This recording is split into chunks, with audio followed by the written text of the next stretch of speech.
हुआ तो बाकी बातें बाद में रहने देते हैं। तो हम टाइम बिना वेस्ट किए अपने दूसरे ब्लॉग बनाने पे ध्यान देते हैं। सेकंड ब्लॉग बनाने जा रहे हैं।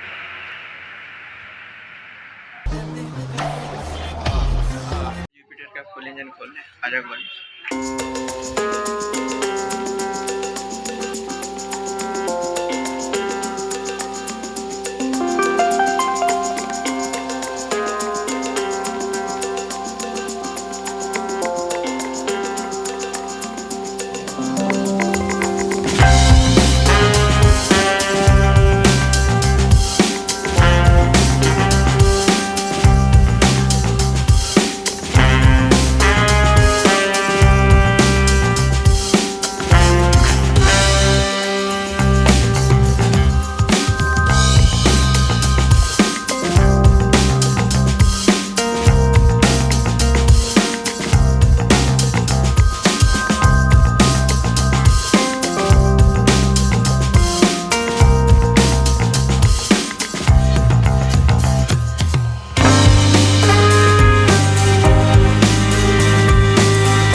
गाइस इस वीडियो आपको अच्छा लगा हो तो फिर चैनल को सब्सक्राइब कर दीजिएगा और वीडियो को लाइक कर दीजिएगा।